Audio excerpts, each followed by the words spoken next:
Bonjour et bienvenue. Aujourd'hui, on va plonger dans une pratique bouddhiste coréenne assez fascinante, le Ganwa Seon. C'est un peu comme un voyage au cœur même de l'esprit, pour voir comment une seule question, une seule, peut vraiment tout changer. Alors voilà la question de départ. Qu'était un arbre avant qu'on l'appelle arbre? C'est une bonne question, non? Et attention, ce n'est pas juste une petite devinette pour philosophe. Non, non, c'est vraiment le cœur de la pratique du Ganwa Seon.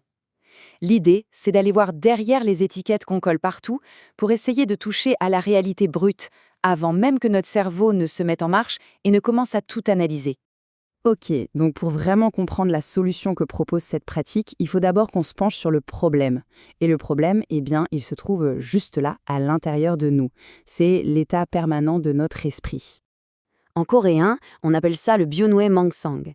Imaginez une sorte de bruit de fond constant dans la tête. Un flot incessant de pensées, d'angoisse, de jugements, tout ça qui tourne en boucle, sans arrêt. Le but des pratiquants, ce n'est pas d'appuyer sur le bouton off, pas du tout, c'est plutôt d'aller voir d'où vient ce bruit, de comprendre sa racine. Et d'où vient tout ce chaos? Eh bien, en grande partie de ce qu'on appelle notre ego. Il fonctionne un peu comme des lunettes de soleil qu'on ne pourrait jamais enlever. Chaque expérience, chaque souvenir, chaque opinion, ça vient colorer les verres. Du coup, ce qu'on voit, ce n'est jamais la réalité telle qu'elle est, mais une version filtrée. Dans le bouddhisme, on parle d'une conscience polluée. Bon, d'accord. L'esprit est un chaos, on a un filtre, mais alors comment on fait pour s'en sortir? Comment on traverse ce brouillard? Eh bien, le Ganwa Sen propose un outil bien précis. Pensez-y comme à une sorte de fil d'Ariane pour l'esprit.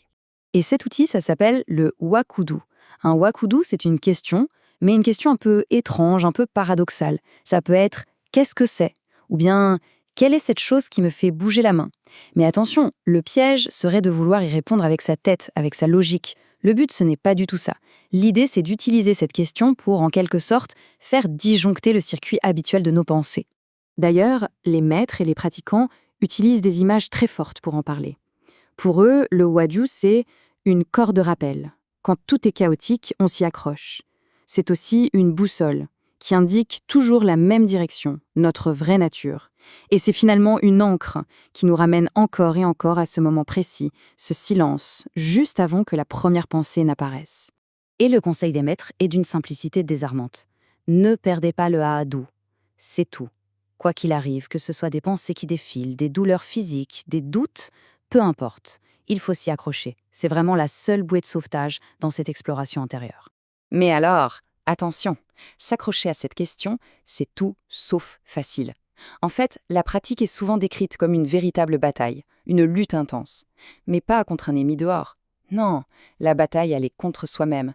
Parce qu'au début, l'esprit se défend, il se rebelle. On s'attend à trouver le calme et en fait, c'est pire. On a l'impression que c'est encore plus le bazar qu'avant.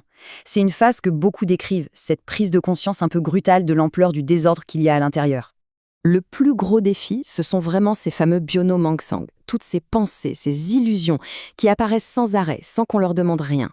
C'est la manifestation la plus pure de ce filtre de l'ego dont on parlait tout à l'heure.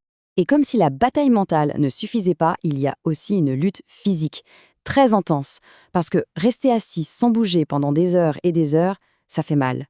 Le dos, les jambes, la douleur devient énorme, c'est une distraction constante. Un autre mur à franchir. Mais voilà. Après avoir tenu bon, traversé toute cette confusion, cette douleur, cette lutte, il se passe quelque chose, une sorte de point de rupture. Et ce n'est pas quelque chose qui arrive petit à petit, en douceur, non, c'est un événement, une cassure, une rupture soudaine dans la manière de percevoir les choses. Ce moment clé, ça porte un nom, le Kwinjai Cheum. C'est l'expérience de la rupture d'une frontière. Quelle frontière? Celle entre moi et tout le reste, entre celui qui observe et ce qui est observé. D'un seul coup, tout ça s'effondre. Les murs que l'ego a passé sa vie à construire se fissurent et tombent. Écoutez comment le professeur Robert Buswell, un universitaire occidental qui a fait une de ses retraites intensives, décrit ce moment. C'est une image incroyable. Passer de l'obscurité totale, enfermée au fond d'un puits, à une lumière qui est soudainement partout. Pour un autre pratiquant, la percée a été complètement différente. C'était une libération, émotionnelle. Il a soudain réalisé qu'il n'avait jamais au fond fait confiance à la vie. Et cette prise de conscience n'a pas provoqué des larmes, mais un rire un peu fou. Ça montre bien à quel point chaque expérience est unique, profondément personnelle. Alors, après un moment pareil, qu'est-ce qui change? Eh bien, dehors, rien. Le monde reste le même. C'est à l'intérieur que tout est transformé. C'est ça, le cœur du changement. Il ne s'agit pas d'avoir une vision mystique, de voir un autre monde, non. Il s'agit de voir ce même monde, notre monde de tous les jours, mais avec un regard complètement neuf. Pour reprendre notre image de tout à l'heure, les lunettes ont changé. Il y a un pratiquant qui utilise une analogie que je trouve géniale. Il dit, c'est comme la cuisine. On peut lire des centaines de livres de recettes, connaître la théorie par cœur, mais tant qu'on n'a pas goûté le plat, on ne sait pas vraiment ce que c'est. Eh bien là, c'est pareil. Cette prise de conscience, ce n'est pas une idée, un concept. C'est une saveur, et une fois qu'on y a goûté, elle reste. Et c'est là toute la différence entre le savoir et la sagesse. Jigé en coréen. Le savoir, c'est ce qu'on accumule dans la tête, dans les livres. La sagesse, le jigé, c'est une compréhension qui passe par tout le corps. C'est une connaissance vécue, incarnée, ressentie de la tête aux pieds. Maintenant, il y a un point vraiment important à souligner.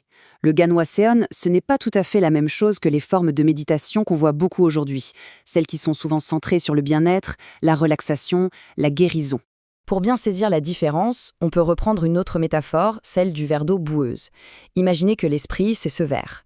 Beaucoup de pratiques de méditation, c'est un peu comme attendre que la boue se dépose au fond. L'eau devient claire, c'est vrai, mais la boue est toujours là. C'est une paix, mais elle est temporaire. Au moindre choc, tout se mélange à nouveau.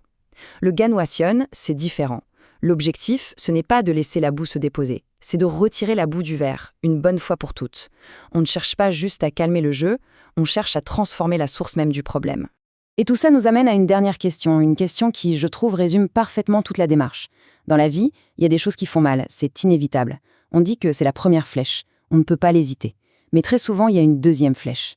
Une flèche qu'on se tire soi-même. C'est la souffrance qu'on ajoute par-dessus la douleur, avec nos réactions, nos pensées, notre fameux Beono Mangsang. Eh bien, cette deuxième flèche, c'est nous qui la tenons.